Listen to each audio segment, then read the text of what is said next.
sê nou maar, my kerk, jou kerk, kry 'n e-pos uit die hemel uit. 'n E-pos wat sê, God skryf vir ons 'n boodskap. Sjoe, as ek dit sou sien, sou ek opgewonde wees, want uiteindelik sal ek weet, wat sê die Here, nie wat sê al die mense nie. Ek sou opgewonde wees, want nou weet ek wat om te doen. Ek sou ook nogal bang wees, want ek weet hy sien alles en maak nie saak wat sê almal oor hoe oulik ons is nie. Ek wil hoor wat sê hy oor dit wat ons uit ons hart uit vir hom doen. Daar was in die Nuwe Testament, in die boek Openbaring, 7 gemeentes wat so 'n persoonlike brief gekry het. In Openbaring 2 en 3 word daar vertel hoe dat daar 7 gemeentes daar in Klein-Asië elkeen 'n brief gekry het wat vir hulle gesê het, ek sien julle raak en eers vir julle 'n boodskap. Dit is verstommend daai briewe, want dit begin met die aanhef, soos enige e-pos se aanhef is, van wie af kom het, aan wie gaan het. Dan is die belangrikste deel is dat daar 'n diagnose is. Waar God in liefde baie eerlik sê, dit sien ek raak. En dan, op grond van daai diagnose, is daar of 'n baie sterk vermaaning, julle moet regmaak, of 'n wonderlike bemoediging, hou so aan. En dan, 'n wonderlike belofte. Kom ons kyk gou daarna. Dit begin, soos 'n goeie brief, dit begin aan wie dit gerig is en van wie dit kom.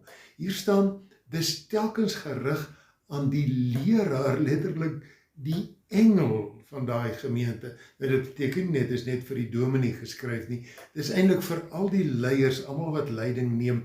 Maar ons moet besef, ons is so belangrik soos 'n engel wat namens God optree, leiding neem, voorloop, woorde sê, dinge organiseer.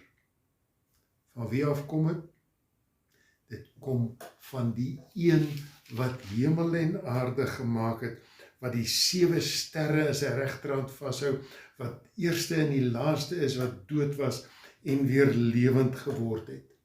Dus Jesus sê, ek reken julle as so belangrik, julle ou 7 klein gemeentetjies, dat daar 'n e-pos persoonlik aan julle gestuur word. Dis nie massa e-pos nie, dis nie spam nie, dis vir julle bedoel.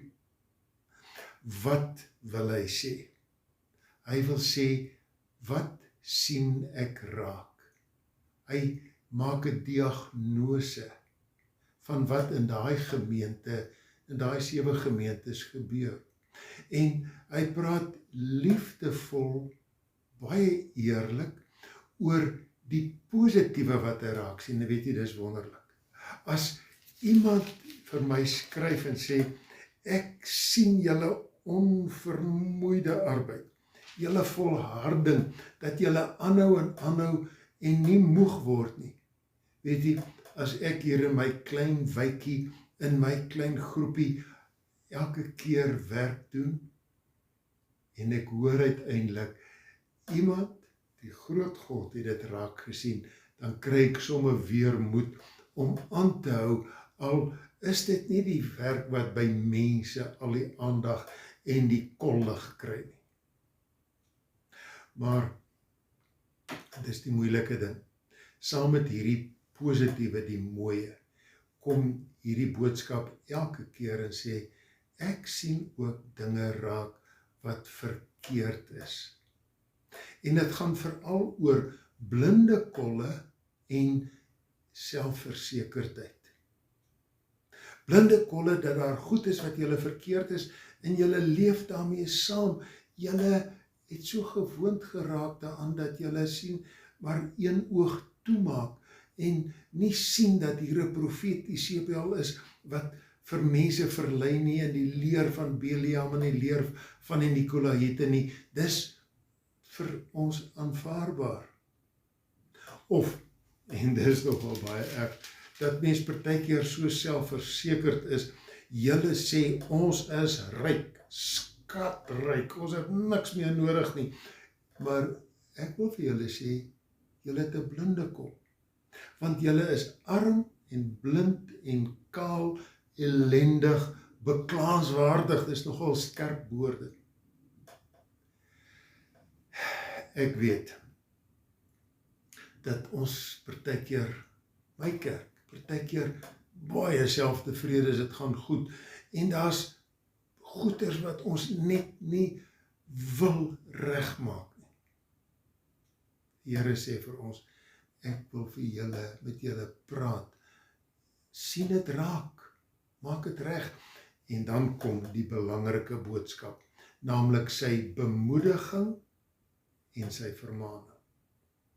Bemoediging wat net eenvoudig maar net sê, julle moet getrou bly, hou net so aan, moenie moeg word nie.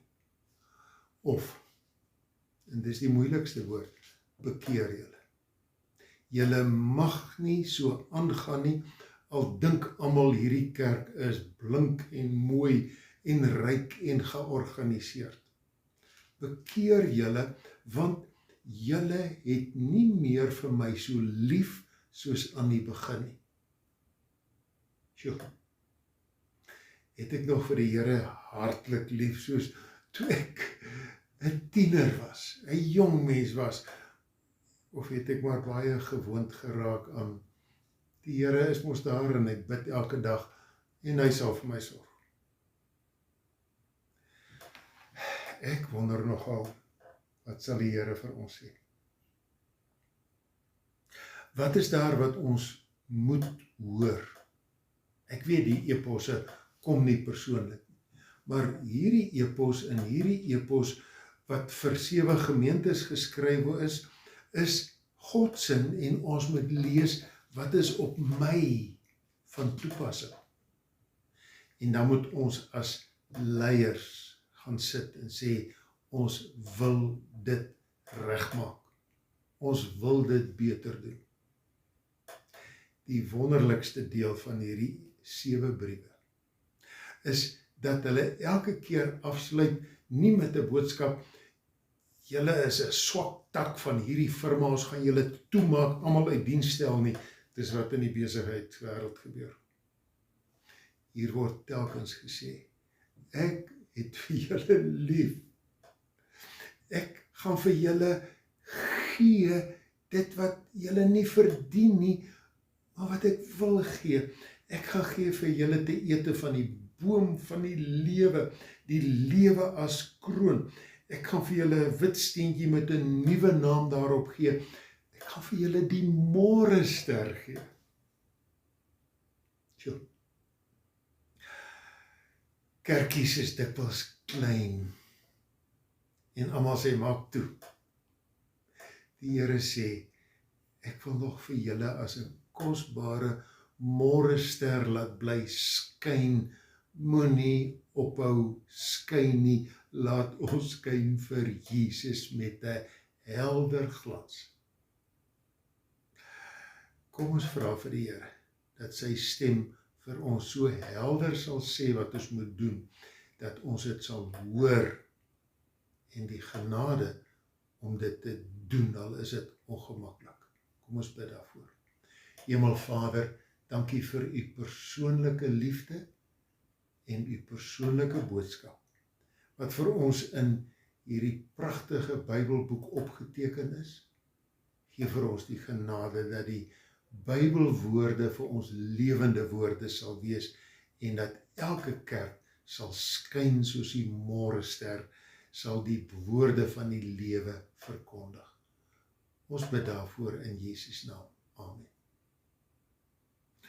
Ek wil bid vir jou en jou kerk, en as jy 'n leier is, nog meer, sê die Here, sê jy's daai gemeente se engel. Dis jou opdrag. Seënwense.